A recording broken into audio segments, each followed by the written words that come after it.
TB মুক্ত ভারতবর্ষ গড়তে জেলা প্রশাসনের পক্ষ থেকে অভিনব উদ্যোগ নেওয়া হলো। নিক্ষয় মিত্র প্রকল্পের মাধ্যমে জেলার প্রায় ৩০০ জন যক্ষ্মা আক্রান্ত রোগীর পুষ্টিযুক্ত খাবারের দায়িত্ব নিল ও প্রশাসনিক আধিকারিক, জনপ্রতিনিধি এবং স্বেচ্ছাসেবী সংস্থার সদস্যরা। তার মধ্যে সুকান্ত মজুমদার ১০ জন যক্ষ্মা রোগীর ১ বছরের পুষ্টিযুক্ত খাবারের দায়িত্ব নেন। মঙ্গলবার দুপুরে বালুরঘাট জেলা প্রশাসনিক ভবন সংলগ্ন বালুছায়া অনুষ্ঠান ভবনে একটি অনুষ্ঠানের মধ্য দিয়ে প্রায় ১০ জন যক্ষ্মা রোগীর হাতে প্রতীকীভাবে সেই পুষ্টিযুক্ত খাবারের ব্যাগ তুলে দেওয়া হয়। এই দিনের অনুষ্ঠানে উপস্থিত ছিলেন জেলা শাসক বালা সুব্রমানিয়ান টি, জেলা মুখ্য স্বাস্থ্য আধিকারিক সুদীপ দাস, কেন্দ্রীয় শিক্ষা প্রতিমন্ত্রী সুকান্ত মজুমদার সহ জেলার ৪ জন বিজেপি বিধায়ক। তবে এই দিনের সরকারি অনুষ্ঠানে জেলার ২ তৃণমূল বিধায়ককে দেখা যায়নি। শুধুমাত্র যক্ষ্মা রোগীদের পুষ্টিযুক্ত খাবারের দায়িত্ব নেওয়া হয়। জেলার ৪০৮টি গ্রামে টিবি রোগ নির্ণয়ের জন্য সরকারি স্ক্রিনিং করার উদ্যোগ নিয়েছে প্রশাসন। এর পাশাপাশি এদিন জেলার একাধিক গ্রামীণ হাসপাতাল, পিএইচসি ও জেলা হাসপাতালে হেমাটোলজি পরিষেবা চালু, অ্যাম্বুলেন্স পরিষেবা চালু, এক্স-রে মেশিনের শুভ উদ্বোধন করেন কেন্দ্রীয় মন্ত্রী সুকান্ত মজুমদার। দীর্ঘদিন আগে সাংসদ তহবিল থেকে জেলা স্বাস্থ্য দপ্তরকে একটি অ্যাম্বুলেন্স প্রদান করেছিলেন সুকান্ত মজুমদার, কিন্তু সেই অ্যাম্বুলেন্স এতদিন পর আজ জেলা হাসপাতাল কর্তৃপক্ষের হাতে তুলে দেওয়া হলো। এছাড়াও পশ্চিমবঙ্গে আয়ুষ্মান ভারত প্রকল্প চালু হয়েছে, যার মধ্যে দক্ষিণ দিনাজপুর জেলাকে মডেল হিসেবে ঘোষণা করা হয়েছে। এর পাশাপাশি বালুরঘাট জেলা হাসপাতালে খুব দ্রুত হার্টের চিকিৎসার জন্য ক্যাথ ল্যাব চালু হতে চলেছে। এর ফলে হার্টের উন্নত চিকিৎসা বালুরঘাটে সম্ভব হবে। এছাড়াও দ্রুত নিউরোসার্জন চিকিৎসক জেলা হাসপাতালে দেওয়া হবে বলেও সুকান্ত মজুমদার জানিয়েছেন। আগামী দিনে জেলার প্রত্যেক পিএইচসিতে ইসিজি পরিষেবা চালু হবে। আমাকে এখনই স্বাস্থ্য দপ্তর থেকে ইনফর্ম করা হলো যে আয়ুষ্মান ভারতে দক্ষিণ দিনাজপুর জেলাকে মডেল হিসেবে গণ্য করা হয়েছে। এই জন্য দক্ষিণ দিনাজপুর জেলা স্বাস্থ্যের সাথে যুক্ত সমস্ত ব্যক্তিকে, সর্বোচ্চ আধিকারিক থেকে শেষ বিদ্যুতে যারা কাজ করছেন তাদেরকে আমি অসংখ্য ধন্যবাদ জানাই। আজকে সকালবেলায় আমাদের স্বাস্থ্য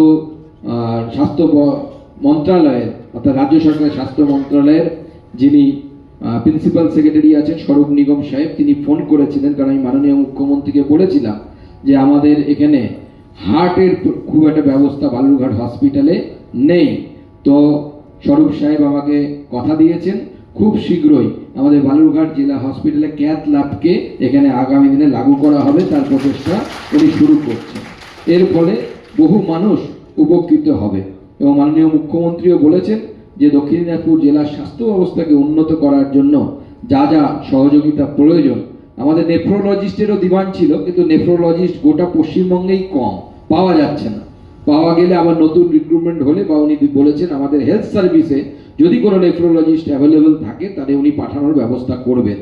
কিন্তু ক্যাথ ল্যাবের ব্যাপারে সিদ্ধান্ত হয়ে গেছে, আগামী দিনে দক্ষিণ দিনাজপুর জেলা হসপিটালে ক্যাথ ল্যাব অর্থাৎ হার্টের যে চিকিৎসা, সেই চিকিৎসার ব্যবস্থা আমরা দক্ষিণ দিনাজপুর জেলা হসপিটালে করব এবং এর ফলে অনেক মানুষ উপকৃত হবে। এবং আমি যে জনভাগিদারির কথা বলছিলাম, আমি জেলা প্রশাসনকে আমি অনুরোধ করব এই জনভাগিদারিকে আরও সর্বস্তরে নিয়ে যাওয়ার জন্য।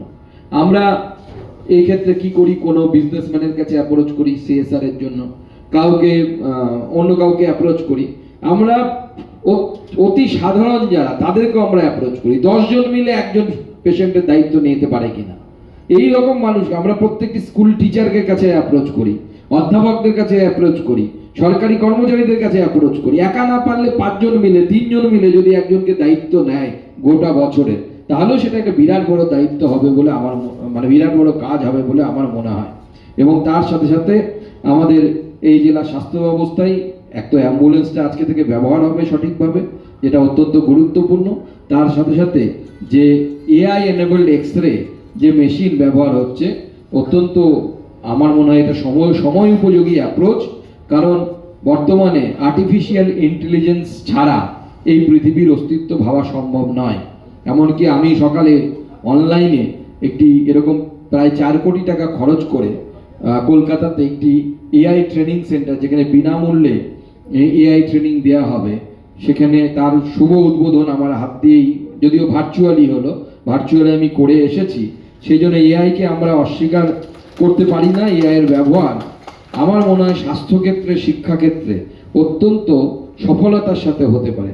রিমোটেস্ট এরিয়াতে যেখানে ডাক্তারবাবুরা বা রেডিওলজিস্ট আমাদের পক্ষে সম্ভব নয়, সেখানে এআই অত্যন্ত গুরুত্বপূর্ণ ভূমিকা পালন করতে পারে বলে আমার মনে হয়। তাই আমি আপনাদের সকলকে অনুরোধ করব যে আমরা আরও নিত্য নতুন এই ধরনের কি করতে পারি আমাদের এই জেলার স্বাস্থ্য ব্যবস্থাকে আরও উন্নত করার জন্য, সেই বিষয়ে নিজেদের চিন্তাভাবনা আপনারা প্রয়োগ করুন। জেলার মুখ্য স্বাস্থ্য অধিকর্তা সাহেব আছেন, জেলার সমাহর্তা অর্থাৎ ডিএম সাহেব আছেন, এবং অন্যান্য যারা আপনারা আছেন সমাজের সর্বস্তর থেকে আমরা আপনাদের সহযোগিতা চাই, আপনাদের সাজেশন চাই। আমরা অন্ততপক্ষে এটুকু বলতে পারি, আমরা এই ধরনের ভুল কনসেপশনে বিশ্বাস করি না যে আমরা সব জানি। আমরা খুব কম জানি, আমরা মানুষের কাছ থেকে জানতে চাই, মানুষের সাজেশন নিতে চাই। আপনাদেরও যদি সাজেশন থাকে, হ্যাঁ, সব তার মধ্যে আমাদের সম্ভব কি সম্ভব না সেটা সরকার এবং আধিকারিকরা বলতে পারবেন, কিন্তু আপনার you are free to give your suggestion, at least আমি এটা বলতে পারি। আপনারা আপনাদের সাজেশন দেবেন, আপনাদের সাজেশন শোনার জন্য আমরা আছি, আমাদের সম্মানীয় বিধায়করা আছেন, এবং সকলে মিলে আমরা ভারতকে টিবি মুক্ত করব। এটা আমাদের অঙ্গীকার, এবং মাননীয় প্রধানমন্ত্রী যে স্বপ্ন দেখেছেন যে আমরা টিবিকে ভারতবর্ষ থেকে তাড়াবো, সেটা আমরা অবশ্যই সফল হব সকলে মিলে কাজ করলে। এই বিষয়ে আমার কোনো সন্দেহ নেই। অন্যান্য বিশিষ্ট কর্মসূচির জন্য আমরা সবাই মিলিত হয়েছি। আমাদের সাথে মাননীয় সাংসদ সাহেব শোকান্ত মজুমদার সাহেব আছেন, এবং আমাদের 4 জন বিধায়ক সাহেবরা আছেন, এবং আমাদের স্বাস্থ্য দপ্তরের সিএমও সাহেব এবং অন্যান্য সবাই সহকর্মীরা আছেন। আপনারা নার্সিং ট্রেনিং স্কুল এবং আশারা আছেন, এবং আমার বিভিন্ন দপ্তর থেকেও পার্টিকুলারলি আমাদের হেলথ দপ্তরের সবাই আছেন। আজকে এই প্রোগ্রামটা আমরা এর আগে অনারেবল সিএম স্যার একটা সেন্ট্রালি একটা কনফারেন্স করেছেন। টিবি মুক্ত ভারত অভিযানটা আমরা আরও এগিয়ে নিতে যাচ্ছি। এটা আমরা ভালোই পারফরমেন্স করছি। আমি সাংসদ সাহেব সামনে আছেন, ওনার সামনে আমি বলতেও চাইছি দক্ষিণ দিনাজপুরের পারফরমেন্স আমরা সবাই স্বাস্থ্য দপ্তরে খুব ভালোই এগিয়ে রাখছেন। টেস্টিং হোক, ফার্দার ট্রিটমেন্ট হোক, আমরা খুব ভালোই করছি। এটা সাথে সাথে আরও এগিয়ে রাখার অনেক স্কোপ আছে, বিভিন্ন ইনফ্রাস্ট্রাকচার বাড়ানোর স্কোপ আছে। ওই জন্য আজকে আমরা এই কর্মসূচিতে মাধ্যমে আমরা নিশ্চয় মিত্রা, যেটা আমরা একটা স্কিম নিশ্চয় মিত্রা যারা সাপোর্ট করবেন, nutritional support to the TB patients, ওইটার মূল উদ্দেশ্য আজকে ওনাদেরকে বিলি করার 300 জনকে বিলি করার আছে। এবং সাথে সাথে আমাদের বিভিন্ন ইনফ্রাস্ট্রাকচার যেমন হ্যান্ডেলড এক্সরে বা এক্সরে মেশিনস, অন্যান্য পরিকাঠামো যেটা টেস্টিং পরিকাঠামো যেটা লাগবে আমাদের, ওইগুলি আমরা আজকে উদ্বোধন করতে চলেছি। অনারেবল আমাদের মন্ত্রী সাহেবের হাত দিয়ে এটা আমরা উদ্বোধন করব। এবং আজকে এই অনুষ্ঠানে আমাদের সাথে সাথে দপ্তর থেকেও রিমোটে জয়েন করেছেন, বিভিন্ন সিনিয়র আধিকারিকগণ জয়েন করেছেন। ওনারা ওখান থেকে আমাদেরকে এই সাপোর্ট কন্টিনিউয়াসলি গাইড করছেন, সাপোর্ট করছেন। অনারেবল প্রিন্সিপাল সেক্রেটারি স্যারের নির্দেশে আমরা এই প্রোগ্রামটা আজকে করতে পেরেছি। অনারেবল সিএম স্যার আগেই মিটিংয়ে কনফারেন্সে বলেছেন এটা খুব গুরুত্ব নিয়ে আমরা করতে হয়, কেননা আমাদের স্টেট এটা হাই ইন্টেন্সিটি বা হাই বার্ডেন স্টেট বলা যায় টিবির ক্ষেত্রে। আমাদের একটা স্ট্যাটিস্টিক্স বলে 1 লাখের উপরে প্রতি বছর আমাদের এটার লোক আফেক্ট হয়ে যায়, এবং ওই স্ট্যাটিস্টিক্সটা বলে 179 এর কাছাকাছি পার লাখ পেশেন্ট। বালুরঘাট থেকে মান্টি সিং এর রিপোর্ট, কুলিক নিউজ।